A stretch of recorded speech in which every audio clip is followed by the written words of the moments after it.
नमस्कार। हाम्रो सरकार तपाईको सरकार, तपाईको सरकार अब हामी सबैको सरकार। दर्शकहरू, हाम्रो आवाज हाम्रो रोजाइ कार्यक्रम हाम्रो सरकारको यो नयाँ श्रृङ्खलामा तपाईँ सम्पूर्ण दर्शकहरूलाई हार्दिक स्वागत छ। म निर्मल अधिकारी। दर्शकहरू, सुदृढ लोकतन्त्रका लागि लोकतान्त्रिक शासन प्रणालीमा नागरिक वा नागरिक समाजको सहभागिता कुनै न कुनै रूपमा अपरिहार्य हुन्छ। आम नागरिकले बिना कुनै व्यवधान राजनीतिक, सामाजिक, सांस्कृतिक लगायत कुनै पनि विषयमा छलफल, सभा, सङ्गठन, बहस वा अन्तर्क्रिया आदि सञ्चालन गर्ने वातावरण लोकतन्त्रका आधारभूत मूल्य मान्यताहरू हुन्। नेपालको संविधानले नागरिकका यस्ता अधिकारलाई ग्यारेन्टी गरेको पनि छ, तर व्यावहारिक रूपमा वा कहीँ कतै कानुनी रूपमै नागरिकको त्यो वातावरण वा त्यो स्पेस कुण्ठित भइरहेको, खण्डित भइरहेको वा खुम्चिरहेको छ। लोकतान्त्रिक शासन प्रणालीमा सिभिक स्पेस वा डेमोक्रेटिक स्पेस भनेको के हो र हाम्रो मुलुकमा सिभिक र डेमोक्रेटिक स्पेसको अवस्था कस्तो छ? यसै विषयमा केन्द्रित रहेर तयार पारिएका सामग्रीहरू आजको कार्यक्रममा समेट्नेछौँ। दर्शकहरू, संविधानमा उल्लेख भएका नागरिक तथा नागरिक समाजका अधिकार कार्यान्वयनमा देखिएका अप्ठ्याराहरूलाई हामी यो कार्यक्रममा मसिनोसँग केलाउने जमर्को गर्नेछौँ। खासमा पछिल्लो समय बहस र चर्चामा आएको सिभिक स्पेस र डेमोक्रेटिक स्पेस भनेको के हो? हाम्रो सन्दर्भमा अथवा नेपालको सन्दर्भमा नागरिक वा नागरिक समाजको त्यो स्पेस किन र कसरी खुम्चिरहेको छ? यसै विषयमा केन्द्रित रहेर तयार पारिएको भिडियो रिपोर्ट आजको पहिलो प्रस्तुतिमा। नेपाल सङ्घीय लोकतान्त्रिक गणतन्त्र भएको 1.5 दशक पुग्नै लाग्यो। उसो त मुलुकमा 2046 सालमै जनआन्दोलनपछि बहुदलीय प्रजातन्त्र आएको थियो। यसर्थ नेपालमा नागरिक समाजका लागि पूर्णतया प्रजातान्त्रिक वातावरण हुनुपर्नेमा संशय रहेन। तर अहिले पनि नागरिक समाजले भनिरहेको छ, नागरिकका प्रजातान्त्रिक अधिकारहरू खुम्चिँदै गए। कानुनका छिद्रहरूबाट छिरेर सरकारले नागरिक तथा नागरिक समाजको भूमिकालाई सङ्कुचित बनाउँदै लग्यो। सिभिक स्पेसलाई पोलिसीगत रूपमा कटेल गरिएको छ। सिभिक स्पेसलाई तपाईँको प्रोग्रामका रूपमा कटेल गरिएको छ। त्यो भनेको चाहिँ हामीलाई डायलगहरू जस्तो सरकारले गर्ने नीति नियम कार्यक्रम योजना तर्जुमाहरूमा चाहिँ बोलाइँदैन। संविधानले दिएका मौलिक हकका कुराहरू प्रवर्धन गर्नको लागि होस् अथवा समानता, न्याय, समावेशी के विविध विषयहरू छन् नि, त्यसलाई प्रवर्धन गर्नका लागि जति पनि एसोसिएसन हुने कुराहरू होइन, सङ्गठित हुने कुरा, बोल्ने कुरा, लेख्ने कुराहरूमा चाहिँ कटेल गरिन्छ भन्नाले अथवा रोकिन्छ। त्यस्तो अवस्थामा चाहिँ सिभिक स्पेस खुम्चेको भन्ने हुन्छ। नागरिक समाजले आफ्नो विषयहरूलाई कसरी सरकारमा प्रतिनिधित्व गर्न सक्छ अथवा सरकारमा चाहिँ आफ्नो आवाजलाई कसरी प्रतिनिधित्व गर्न सक्छ र निर्णय प्रक्रियाहरूमा, कार्यक्रमको कार्यान्वयनहरूमा चाहिँ नागरिकहरूले र नागरिक खास गरी नागरिक समाजका सङ्घ संस्थाहरूले चाहिँ त्यो सहभागिताको वैधानिक व्यवस्था र त्यसको कार्यान्वयनको अवस्थाको आधारमा चाहिँ हामीले खास गरी सिभिक स्पेसलाई मूल्याङ्कन गर्छौँ। नेपालको संविधानले नागरिकलाई 31 वटा मौलिक हक अधिकार प्रत्याभूत गरेको छ। मौलिक हक बाहेक विभिन्न धाराहरूमा युवा, दलित, महिला, बालबालिका तथा सीमान्तकृत समुदायका लागि विशेष व्यवस्था समेत गरिएको छ। संवैधानिक रूपमा नागरिकका हक अधिकार कहीँ कतै खुम्चाइएका छैनन्। संविधानले प्रत्येक नागरिकलाई राजनीतिक, सामाजिक, सांस्कृतिक आदि विषयमा बिना कुनै अवरोध बहस, छलफल, सभा, सङ्गठन वा अन्तर्क्रिया गर्ने वातावरण सुनिश्चित गरेको छ।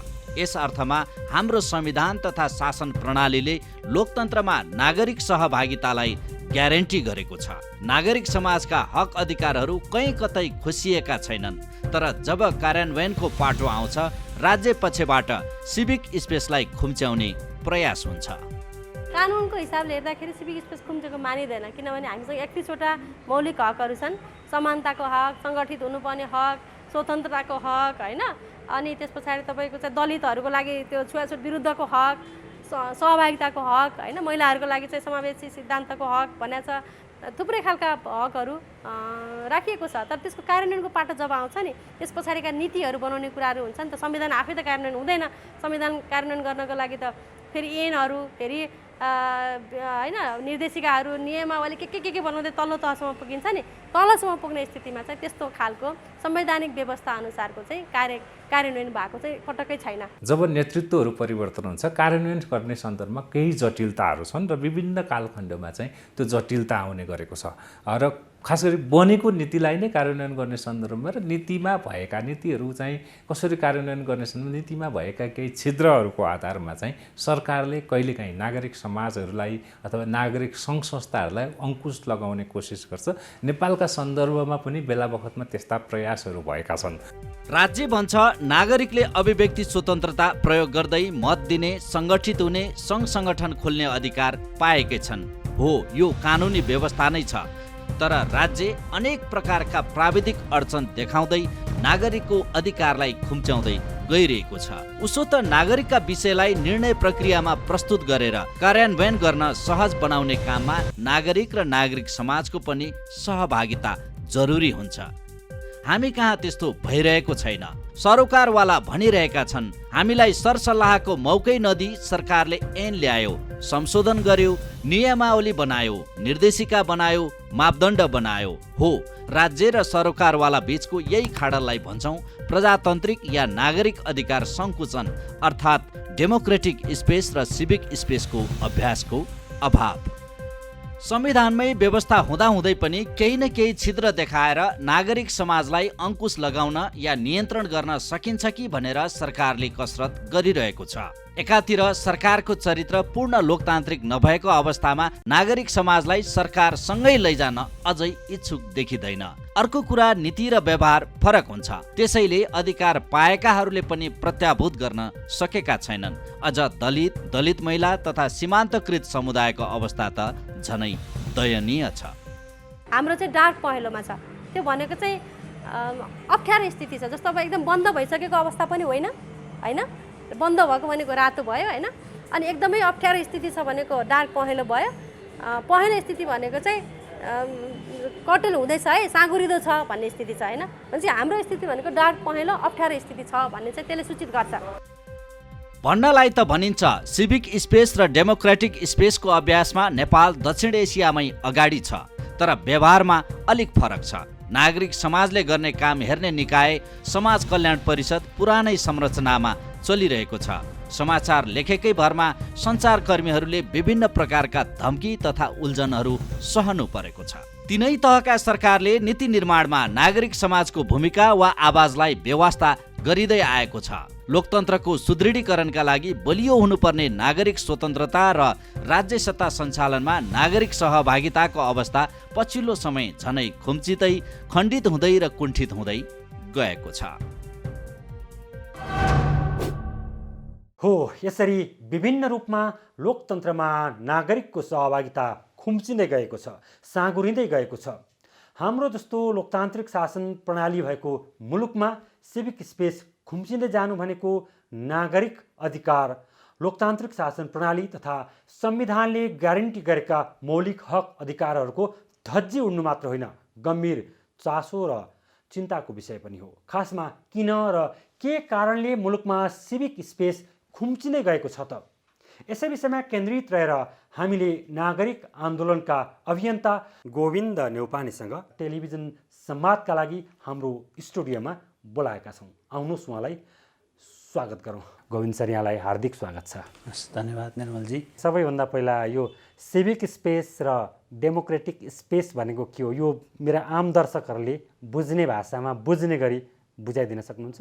ब्रडली चाहिँ डेमोक्रेटिक स्पेसमै हामी सबै भनौँ न, नागरिक समाज, सरकार, प्राइभेट सेक्टर सबै चाहिँ हामी डेमोक्रेसी छ, डेमोक्रेटिक स्पेस छ। सबै प्रजातान्त्रिक हक अधिकार, नागरिक हक अधिकार, त्यसपछि राजनीतिक हक अधिकार सबै छ र त हामीले चाहिँ अरू आर्थिक, सामाजिक, सांस्कृतिक र अन्य अधिकार चाहिँ हामीले प्रयोग गर्न पाइरहेका छौँ। त्यसले गर्दाखेरि ओभरअलमा चाहिँ डेमोक्रेटिक स्पेसभित्रै हामीले नागरिकहरूले चाहिँ आफ्नो स्पेस भनौँ, नागरिकको आफ्नो वातावरण, आफ्नो सहभागिताको स्पेस भनौँ, त्यो चाहिँ एक्सर्साइज गर्न पाइरहेका छौँ। त्यसले गर्दा ब्रडर रूपमा चाहिँ प्रजातान्त्रिक स्पेसभित्रै, डेमोक्रेटिक स्पेसभित्रै सिभिक स्पेस हुन्छ। सिभिक स्पेसमा ब्रडली नागरिकले आफ्नो आर्थिक, सामाजिक, राजनीतिक, सांस्कृतिक, नागरिक अधिकार political civil rights, economic rights, cultural rights, social rights, यो पाँचवटा राइट्स र सँगसँगै अहिले त कलेक्टिभ राइट्स, इन्भाइरोमेन्टल राइट्स पनि कलेक्टिभ राइट्सको रूपमा आएको छ। त्यो सबै प्रयोग गर्न पाउने एउटा वातावरण नै सिभिक स्पेस हो। यो स्पेस चाहिँ पछिल्लो समय विभिन्न कारणले खुम्चिँदै गयो, साँगुरिँदै गयो भन्ने चर्चा पनि सुरु भएको छ, साँच्चै त्यस्तै हो? तीनटा चिजमा चाहिँ यो बढी सिभिक स्पेस चाहिँ जोडिएर आउँछ। मुख्य गरी एउटा अर्गनाइज हुन पाउने अधिकार र अर्को चाहिँ सहभागिता हुन पाउने अधिकार र फ्रिली बोल्न पाउने अधिकार। अब यसो हेर्दाखेरि चाहिँ अर्गनाइज हुन, सङ्गठित हुनलाई त त्यो कसैले रोक्या छैन जस्तो लाग्छ। सबै व्यक्तिहरू, समाजले आफ्नो किसिमको समूहहरू, ग्रुपहरू बनाएर आएका छन् हैन। तर समस्या के छ भने जहाँ दर्ता प्रक्रिया सुरु हुन्छ त्यहाँ अलि धेरै कुराहरू चाहिँ हैन खिचातानी हुने, त्यहाँ धेरै कुराहरू माग्ने, सरकारले डेमोक्रेटिक जुन उहाँहरूको अधिकार हो, डेमोक्रेटिक अधिकार हो, त्यो चाहिँ दर्ता हुन पाउने, त्यसमा सङ्गठित भएर एउटा दर्ता त हुनु पर्यो कुनै ऐन अन्तर्गत। त्यसमा चाहिँ धेरै कुराहरू माग्ने। उदाहरणको लागि चाहिँ यो नागरिक सङ्गठनहरूलाई चाहिँ पुलिस रिपोर्ट मागिन्छ, जबकि बिजनेस कम्पनी गर्नलाई चाहिँ अरबौँको बिजनेस कम्पनी गर्नलाई पुलिस रिपोर्ट मागिँदैन। नागरिक समाजले आफ्नो सामाजिक क्षेत्रमा, आफ्नो समाजमा सामाजिक, आर्थिक, सांस्कृतिक आफ्नो हक अधिकारलाई प्रयोग गर्दाखेरि पुलिस रिपोर्ट मागिन्छ ती व्यक्तिहरूको, जो चाहिँ त्यो समितिमा अथवा बोर्डमा बस्छन्। त्यो बिना चाहिँ तपाईँको सिडिओले चाहिँ त्यसलाई चाहिँ भनौँ न रजिस्ट्रेसनलाई चाहिँ अप्रुभल गर्दैन। त्यस्तै हर्डलहरू त्यो रिन्युका प्रक्रियामा पनि छन्। त्यस्तै हर्डलहरू अरू बाहिरबाट फन्डिङ ल्याउँदाखेरि अब भनौँ न एनजिओ, आइएनजिओ, विशेष गरी एनजिओहरूले चाहिँ हैन, गैर सरकारी संस्थाहरूले जो चाहिँ विदेशबाट पैसाहरू ल्याउँछन्। अब नागरिक समाजमा त धेरै छन्, एनजिओ त एउटा भाग मात्रै भयो। तर जसले विदेशको पैसा ल्याएर चलाउँछन् उहाँहरूलाई पनि फेरि धेरै कुराहरू त्यो चाहिँ सुरुदेखि नै उहाँहरूको चाहिँ अप्रुभल प्रक्रिया, उहाँहरूको त्यो रिन्युको प्रक्रियाहरू, रिपोर्टिङ प्रक्रियाहरू, मूल्याङ्कन अनुगमन र त्यो अनुसारले फेरि सरकारले धेरै कुराहरू खर्च पनि माग्ने। नागरिक समाजबाटै ल्याएको, उहाँहरूले उठाएर ल्याएको पैसामै फेरि त्यसबाट पनि फेरि सर्टेन कुराहरू उहाँहरूलाई चाहिँ दिनुपर्ने। राज्यले जुन खालले चाहिँ व्यवहार गरिरहेको छ, कानुनहरू जुन खालले निर्माण गरेका छ, यसले कतै न कतै नागरिक सङ्घ सङ्गठनहरूलाई उल्झनमा राख्ने हैन, केही न केही खण्डित गर्ने, केही न केही दुःख दिने खालले त्यो नियतले आएको हो भन्ने यहाँको बुझाइ हो। अहिले कस्तो छ नि, संविधानले जुन किसिमको खुला भनौँ न स्पिरिटका साथ दिएको छ, open space, civic space, democratic space सबै दिएको छ। तर त्यो स्पेसलाई चाहिँ कुनै न कुनै रूपमा अब नेसनल प्रायोरिटी भन्ने नाममा या राष्ट्रिय के अरे सार्वभौमिकताको नाममा या चाहिँ नेसनल इन्ट्रेस्टको नाममा कहीँ न कहीँ फेरि त्यो ऐनमा, नियमावलीमा या अरू केही भएन भने लास्टमा चाहिँ परिपत्रमा या जुन प्रशासनले चाहिँ गर्ने चाहिँ हैन प्रक्रियाहरू, दैनिक प्रक्रियाहरूमा पनि उल्झन गर्ने, अप्ठ्यारो पार्ने कामहरू चाहिँ भइरहेको छ। त्यति सजिलै चाहिँ भएको छैन। जस्तो उहाँहरूले आफ्नो फ्रिली केही गर्न पाउँछु भनेपछि उहाँहरूलाई इजिली अझै उहाँहरूले आफूले जे गर्न चाहनुहुन्छ सामान्य एउटा सूचीकृत गरेर सामान्य एक किसिमको चाहिँ भनौँ न उहाँहरूको बेसिक डकुमेन्टबाटै त्यो एप्रुभल हुन पर्ने हो। र उहाँहरूले जब पैसा ल्याउनुहुन्छ र केही अलि आर्थिक कारोबार हुन्छ भने त्यसको अडिट रिपोर्ट आफ्नो ठाउँमा बुझाउने, त्यो ठिक छ, त्यो आफ्नो ठाउँमा दिनुपर्छ। तर त्यसको नाममा पनि धेरै कुराहरू खोजिने, अनेक खालको चाहिँ त्यो अझ अहिले त भ्याटमा दर्ता हुनुपर्ने कम्पनीहरू पनि त्यस्तो भइरहेछ। अहिले नागरिक समाजलाई पनि हैन भ्याटमा दर्ता हुनुपर्ने अब कम्पनी सरहका कुराहरू आइरहेछन्। अब नागरिक समाज भनेको चाहिँ यता सामाजिक हिसाबले काम गर्ने भनेको चाहिँ उता व्यापार गर्नलाई भ्याटमा दर्ता हुने हो कि भ्याटमा दर्ता नभएसम्म स्थानीय सरकारको या नेपाल सरकारको पैसाहरू लिन पनि गाह्रो छ कि उहाँहरूलाई छुट्टै किसिमको त्यो स्ट्याटस दिन सक्नु पर्यो नि। उहाँहरूको त उद्देश्य त पैसा कमाउने त होइन नि। उहाँहरूले त सरकारले फन्डिङ दिए पनि त्यो अन्तर्गतको कामहरू गर्ने र त्यो सबै खर्च गर्ने, यो कुनै नाफा लिने, कुनै त्यसबाट आय आर्जन गर्ने त होइन। यो के कारणले यस्तो हुन्छ गोविन्द सर? जस्तो प्रजातान्त्रिक मुलुकमा प्रजातान्त्रिक शासन प्रणाली भएको हाम्रो जस्तो देशमा संविधानले तमाम अधिकारहरूलाई ग्यारेन्टी गर्दा गर्दै पनि नागरिकका यस्ता अधिकारहरू, यो स्पेस, नागरिकको यो अधिकारलाई किन कुण्ठित गरिन्छ? यसमा अलिकति यो नि हाम्रो समाज पहिलेदेखि नै अलि भनौँ न सेन्ट्रलाइज, अलि केन्द्रीयता, अलिकति सामन्ती सोच भएको समाज हो। हामी ओपन हुन अझै सकिरहेका छौँ। सँगसँगै यता अब महिला हक अधिकारका कुराहरू गर्नुहुन्छ नि, हामी पितृसत्तात्मक सोचमै छौँ अझै। र विशेष गरी यो सबै कुराहरू जुन अरूलाई अधिकार दिने कुराहरूमा चाहिँ हामी अझै सामन्ती सोच भनौँ या केन्द्रीय मानसिकताले गर्दाखेरि यो कुराहरू आइरहेछ। संविधानले दिए पनि हामीले सक्दो कन्ट्रोल गर्नुपर्छ। उहाँहरूले चाहिँ के गर्नुहुन्छ, उहाँहरूलाई विश्वास छैन। आफ्नो नागरिक जो चाहिँ जसको भोट लिइन्छ हैन, जसले ट्याक्स तिर्छ, जसले सरकारै सञ्चालन गर्छ, जो सबभन्दा जवाफदेही हुनुपर्ने नागरिकप्रति हो, सरकार भनौँ, सरकारका अङ्गहरू, सबै अङ्गहरू। अब उल्टै चाहिँ नागरिकलाई नै उहाँहरूले चाहिँ अब प्रशासनको नाममा हैन अनि सुरक्षाको नाममा या विभिन्न अरू नाममा चाहिँ झन् उल्टै कन्ट्रोल गरेको जस्तो नियन्त्रण गरेको देखिन्छ। यो सबै मानसिकताको हो, यो लोकतन्त्रको स्पिरिट अनुसार सुदृढीकरण आएन कि। लोकतन्त्रको सुदृढीकरणका लागि नागरिक सङ्घ सङ्गठनलाई त झन् बलियो बनाउनु पर्ने हो नि, होइन र? त्यो पार्टिसिपेसनमा चाहिँ एकदमै अहिले सबभन्दा देखिएको डरलाग्दो चाहिँ नागरिक समाजलाई थाहै छैन, बोलाउँदैन। सरकारले नागरिक समाजलाई एउटा यो पनि एउटा अब छ, अब भनौँ न 15औँ योजना हेर्नुहुन्छ भने एउटा भनौँ न सरकारवालाको रूपमा राखेको छ।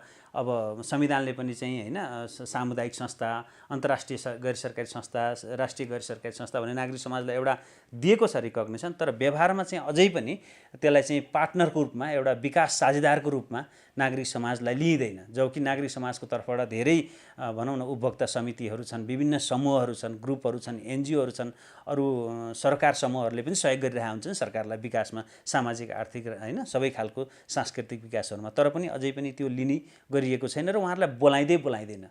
र बोलाइए भने पनि यसो चिन्जानको आधारमा अलिकति चाहिँ होइन मैले चिनेकै छु के अरे फल्नु आइदिनुहोस् र यो हामीले गर्न लागेको कार्यक्रम अथवा नीति निर्माणमा के छ अलिकति सुझाव दिनुहोस् भन्ने खालको, त्यो पनि एकदम लास्टमा अलिकति त्यो आमन्त्रित जस्तो गरेर एउटा के भन्ने एउटा चाहिँ कर्मकाण्ड पुर्याउनलाई मात्रै बोलाइन्छ। त्यो चाहिँ सिस्टमेटिकल्ली इज्जत, एउटा डिग्निफाइड तरिकाले इज्जत दिएर एउटा चाहिँ सिस्टममै राखेर नागरिक समाज पनि आउनुपर्छ। जसरी 3टा सेक्टर हो नि त यो देश चल्ने, त एउटा सरकार, एउटा प्राइभेट सेक्टर, अर्को नागरिक समाज। तीनटा क्षेत्रबाट न यो हाम्रो देश अथवा समाज चल्छ। त्यसमा एउटा क्षेत्र नागरिक समाजलाई नै पुरै कम्प्लिटली बोयकट गर्ने। अब हुन त प्राइभेट सेक्टरका साथीहरूलाई पनि कतिपय पोलिसीमा बोलाइँदैन। अब हाम्रो यो केन्द्रीय सोच अहिले भनौँ न अस्ति यो अहिले निजामती कर्मचारीहरू आन्दोलनमा छन्, किनभने उनीहरूले निजामती कर्मचारीलाई ल्याएको ऐनमा उनीहरूसँगै छलफल भएको छैन, सहभागिता भएको छैन भनेपछि अरूमा के होला, अरू पोलिसी नीति नियममा अनि उहाँहरूको लागि पोलिसी बनाउने, तर नागरिककै सहभागिता छैन। त्यो स्ट्रक्चर्ड पार्टिसिपेसन भन्छौँ कि अलिअलि फर्मल सिस्टमेटिकली हुनु पर्यो, अलिक डिग्निफाइड हुनु पर्यो। आउनुहोस् बोलाउनुहोस् चिने जानेको आधारमा त गरेर त भएन। भनेपछि सरकारले जस्तो जुन रूपमा सहभागिता गराउनु पर्ने हो नीति निर्माणमा, खास गरी युवाहरूलाई, दलितलाई, महिलालाई अथवा सीमान्तकृत समुदायलाई अथवा आम नागरिक समाजलाई, त्यो पनि अवस्था छैन। तपाईँको अध्ययनले यही भन्छ। अहिले एकदमै कम देखिएको छ। सुरुमा अलिकति स्थानीय सरकारले नागरिक समाजसँग हामी अलिकति काम गर्छौँ, मिलेर गर्छौँ भन्ने कुराहरू आयो। तर कार्यक्रममा चाहिँ अब नागरिक समाजले विशेष गरी एनजिओहरूले ल्याउने कार्यक्रमहरूमा सहभागिता जनाउने होइन, अलिकति केही फन्डिङ पनि दिने र अथवा सर्टेन ठाउँमा एनजिओहरूले गर्नुहुन्छ, सर्टेन ठाउँमा हामीले गर्छौँ भन्ने सुरुमा अलिकति त्यो थियो। अब यसपछि हामी नै नागरिकबाट भोट लिएर आएका, अनुमोदित भएर आएका हौँ। तपाईँहरूभन्दा त हामी बढी लेजिटिमेट छौँ, तपाईँहरू किन चाहियो? हामीले आफैले जानेका छौँ नागरिकका के हुन् सरकारहरू भन्ने। अब सरकारले जति जे गरे पनि त्यो त ब्ल्याङ्केट एप्रोचमा हेर्छ। उसले त फोकस्ड भएर मार्जिनलाइज गरिब दुखी जो पिछडिएको छ, जसलाई जरुरी छ बढी, त्यसलाई त हेर्न सक्दैन, किनभने त्यहाँ अरू ग्रुपलाई पनि उसले हेर्नुपर्ने हुन्छ। त्यसले गर्दा नागरिक समाजको रोल त त्यहाँ जहिले पनि अपरिहार्य छ नि त। त्यसमा चाहिँ नागरिक समाजलाई सँगसँगै लिएर जाने, सहभागीमूलक किसिमले जानेमा चाहिँ एकदमै सरकार भनौँ न एकदमै ब्याक छ। समाचार लेखेकै भरमा प्रेस जगतका मान्छेहरूले पनि अब एकदमै ठुलो खालको दण्ड सजाय पाउने भनेर चाहिँ अब भनौँ त्यो एउटा बिल चाहिँ अहिले संसदमा छ। यो भनेको प्रजातान्त्रिक मुलुकमा, हाम्रो जस्तो लोकतान्त्रिक मुलुकमा संविधानले दिएको अधिकारलाई खुम्च्याउने प्रयास हो अथवा नियमन गर्ने मात्रै हो? यो तपाईँले यसलाई कसरी बुझ्नु भएको छ? होइन, यो नियतमै यो चाहिँ तपाईँको भनौँ न खुम्च्याउने प्रयास नै हो। उहाँहरूले सबै कुरा आफ्नो स्वार्थको हिसाबले हेर्नुहुन्छ होइन। तर नागरिकको चाहिँ डेमोक्रेटिक स्पेसमा या सिभिक स्पेसको हिसाबले चाहिँ फ्रिडम अफ स्पिच त त्यो हाम्रो बेसिक फन्डामेन्टल राइट्स हो, जुन चाहिँ संविधानले ग्यारेन्टी गरेको छ। त्यो नाममा उहाँहरूले कुनै पनि किसिमले हामीलाई त्यसरी फाइन इम्पोज गर्ने, त्यसलाई कर्टेल गर्न खोज्ने खालका चाहिँ कानुनहरू ल्याउन मिल्दैन। र ठिक छ, सर्टेन कसैले त्यस्तो गर्छ भने त्यसलाई सजाय गर्ने अरू धेरै नियमहरू छन्, धेरै नियम कानुनहरू छन्। तिनीहरूलाई चाहिँ क्रिमिनल एक्टको रूपमा पनि लान सकिन्छ, अथवा मानहानिको हिसाबले लान सकिन्छ, अथवा अरू विभिन्न ऐन कानुनबाट पनि त्यसलाई लान सकिन्छ। त्यो चाहिँ ऐन कानुन नियमहरू चाहिँ पालना गर्दै नगर्ने, तर जसरी हुन्छ जनतालाई तर्साउनलाई सुरुमा कानुन मात्र ल्याउने इन्टेन्सनकै कुरा हो। वाचडगको रूपमा काम गर्ने जस्तो मिडिया भयो, नागरिक समाज भयो, यी दुईटै सेक्टरलाई अलिकति तर्साउने, यिनीहरूको भूमिकालाई खुम्च्याउने हो भने त भोलि सरकार निरङ्कुश नहोला पनि भन्न सकिँदैन नि, होइन? जुन सरकार आएर गरे पनि त्यो डेमोक्रेटिक स्पेस र सिभिक स्पेसको लागि चाहिँ ठुलो कन्ट्रोल हो। सिभिक स्पेसमा युवाहरूको भूमिका, दलितहरूको अवस्था, महिलाको अवस्था, सीमान्तकृत समुदायको अवस्था, स्थानीय निकायदेखि प्रदेश हुँदै केन्द्रसम्म कस्तो हुनु पर्थ्यो, कस्तो भइरहेको छ? अहिले भइरहेको चाहिँ असाध्यै उहाँहरूलाई मार्जिनलाइज गरिएको छ, साइडलाइन गरिएको छ, महिलाहरूलाई, युवाहरूलाई, दलितहरूलाई। तपाईँ तिनटै एकदमै इम्पोर्टेन्ट उसलाई राख्नुभयो। महिलाहरूलाई त अब भनौँ न, अब यसै पनि हाम्रो पितृसत्तात्मक सोचले झनै उ गरिएको छ। जो महिलाहरू त्यहाँ हुनुहुन्छ अहिले सरकारमा, सबै तहका सरकारमा हुनुहुन्छ, उहाँहरूलाई पनि राम्रोसँग सोधपुछ गरिन्न होइन। अब इभेन महिला संसदहरूले पनि कतिका उहाँहरूले कुरा उठाउनुहुन्छ र उहाँहरूका कुराहरू कति सुनिन्छ होला र केन्द्रीय संसदमै, सङ्घीय संसदमै। अब तलको स्थिति झन् बिजोगै छ। अब कतिपय ठाउँमा त्यो स्थानीय स्तरमा महिलाहरू छन्, त्यसमा दलित अझ महिलाहरू छन्, त्यो के अरे वडामा, प्रत्येक वडामा उहाँहरूको कुरै सुनिँदैन। म एकचोटि जाँदाखेरि चाहिँ उहाँहरू चाहिँ एकदम अफिस कुरेर बस्नु भएको थियो। मै आफै झुक्किएँ कि उहाँहरू वडा सदस्य हो या जस्ट अफिस कुर्ने स्टाफ, एउटा भनौँ न सामान्य सपोर्ट स्टाफ हो कि जस्तो मानेर मै झुक्किनु पर्ने स्थिति आयो। उहाँहरूले कुरेर बस्नु भएको छ अफिस, त्यस्तो खालको भनौँ न। उहाँहरू त एउटा त्यो त्यहाँको त उहाँहरू त सांसद जस्तो हो नि, उहाँहरू त सरकारको एउटा मेम्बर हो नि। त्यो खालको रिस्पेक्ट पनि छैन, उहाँहरूसँग छलफल गर्ने त्यो खालको उहाँहरूको इनपुट लिने पनि छैन। र उहाँहरूको सच्चाइ के छ भने पुरुषहरूको मानसिकता चाहिँ होइन, महिलाहरूले खास जान्दैनन् अथवा दलितहरूले यो कुरा बुझेकै छैनन्। तर बुझाउनु पऱ्यो नि, क्षमता अभिवृद्धि गर्नु पऱ्यो। अब युवालाई त झन् टाढा राखिएको छ। युवाहरू एक त वैदेशिक रोजगार र अब इन्डिया अनेकतिर जाँदै ठिक्क छ, अनि भएका युवाहरूको पनि कुरा सुनिँदैन त्यहाँ। किनभने युवाहरू अब कतिपय कुरामा उहाँहरूले चाहिँ अलि आफ्ना कुराहरू राख्दाखेरि एग्रेसिभ पनि होला, अनि उहाँहरूलाई चाहिँ अब कतिपय कुरा पार्टीगत रूपमा पनि होला। त्यसले गर्दा युवाको चाहिँ त तपाईँको भनौँ न, झन् युवालाई त उहाँहरूले एक दुई पटक कुराहरू राख्दाखेरि पनि नसुनेपछि युवाहरू त्यति गइराख्नु पनि हुँदैन। त्यसले गर्दाखेरि युवाहरूको पनि एकदमै पार्टिसिपेसनको स्पेस चाहिँ कम देख्छु, त्यो स्थानीय तहमा, प्रदेश तहमा, सङ्घको उसमा पनि। अबको परिस्थितिमा चाहिँ युवालाई, महिलालाई अथवा दलित जो मार्जिनलाइज छन् सबैलाई, तर त्यसमा पनि विशेष गरी महिला र युवा जो चाहिँ अझ पिछडिएको समुदायबाट आउनेहरूलाई मार्जिनलाइज गरियो भने यो ठुलो तपाईँको चाहिँ थ्रेट हो। यो डेमोक्रेसीलाई नै थ्रेट हुन्छ यसले। यो सिभिक स्पेस मात्रै होइन कि डेमोक्रेसीलाई नै थ्रेट हुन्छ यसले। हस्, यो समय र सम्वादका लागि यहाँलाई हार्दिक धन्यवाद। दर्शकहरू, लोकतन्त्रको सुदृढीकरण र स्वीकार्यता नागरिकले प्राप्त गर्ने लोकतान्त्रिक अधिकार र मूल्य मान्यतामा भर पर्दछ। लोकतान्त्रिक शासन प्रणालीमा नागरिकलाई केन्द्रबिन्दुमा राखेर शासन सत्ता सञ्चालन गर्नुपर्दछ। नागरिकको अधिकारलाई, सहभागितालाई वा आवाजलाई खुम्च्याएर लोकतान्त्रिक शासन प्रणालीको अभ्यास गर्छु भन्नु त्यो सरकारको लागि प्रत्युत्पादक बन्न सक्छ। दर्शकहरू, दलित महिला सङ्घ फेडोको आयोजनामा यसै साता राजधानीमा युवा तथा दलित महिलाको 2 दिने राष्ट्रिय सम्मेलन सम्पन्न भयो। सोही राष्ट्रिय सम्मेलनका बारेमा तयार पारिएको एउटा छोटो समाचारमूलक सामग्री अबको प्रस्तुतिमा। देशका विभिन्न भूभागबाट आएका अगुवा युवा तथा दलित महिलाको सहभागितामा लोकतन्त्र सुदृढीकरणका लागि नागरिक सहभागिता अभिवृद्धि विषयक युवा तथा दलित महिलाको राष्ट्रिय सम्मेलन यसै साता सम्पन्न भएको छ। राजधानीमा आयोजित सम्मेलन राष्ट्रिय मानव अधिकार आयोगका अध्यक्ष तोप बहादुर मगरले उद्घाटन गर्नुभयो। उद्घाटन समारोहमा अध्यक्ष मगरले नागरिक सहभागिता नै लोकतन्त्रको सुन्दर पाटो भएको बताउँदै नागरिकले अनुभूत गर्ने लोकतन्त्रको अभ्यास जरुरी भएको उल्लेख गर्नुभयो। राज्यको मूल प्रवाहीकरणमा युवा र दलित महिला छुट्न नहुने बताउनुभयो। दलित महिला सङ्घ फेडोले आयोजना गरेको कार्यक्रममा राज्यका हरेक तहमा युवा तथा दलित महिलाको अर्थपूर्ण सहभागिताका विषयमा छलफल भएको थियो। पूर्ण प्रजातान्त्रिक अभ्यासको अवसरबाट युवा र दलित महिला वञ्चित हुन नहुने विषयमा वक्ताहरूले जोड दिएका थिए। कार्यक्रममा विभिन्न सरकारी निकायका प्रतिनिधि, कर्णाली तथा सुदूरपश्चिम प्रदेश सहित देशका अन्य भूगोलबाट आएका 50 भन्दा बढी युवाको सहभागिता थियो। युवा र दलित महिलाका लागि लोकतान्त्रिक सुदृढीकरणमा सहभागिता, चुनौती, अवसरका विषयमा प्रस्तुति र छलफल भएका थिए। सिभिक र डेमोक्रेटिक स्पेसमा युवा तथा दलित महिलाका समस्या, चुनौती र अवसर लगायतका विषयमा पनि छलफल भएको थियो। सम्मेलनले लोकतन्त्रमा युवा तथा दलित महिलाको सहभागिता वृद्धि गर्न चाल्नुपर्ने कार्ययोजनाका लागि कार्यदिशा समेत तय गरेको थियो। दर्शकहरू, लोकतन्त्रमा नागरिक समाजको भूमिका सदैव महत्त्वपूर्ण हुन्छ। नागरिकलाई राष्ट्र निर्माण प्रक्रियामा मूल प्रवाहीकरण गर्दै राजनीतिक, आर्थिक, सामाजिक, सांस्कृतिक लगायत सबै प्रकारका अधिकार निर्वाध रूपमा उपभोग गर्न पाउने अवस्था सिर्जना गर्नु नै नागरिक संलग्नता हो। अझ त्यसमा पनि युवा तथा दलित महिलाको उपस्थिति र सहभागिता त लोकतन्त्र सुदृढीकरणको जग हो, आधार हो। तसर्थ लोकतन्त्रको सुदृढीकरणका लागि नागरिक समाज र सामाजिक सङ्घ संस्थाको भूमिकालाई बढावा दिनु आवश्यक छ।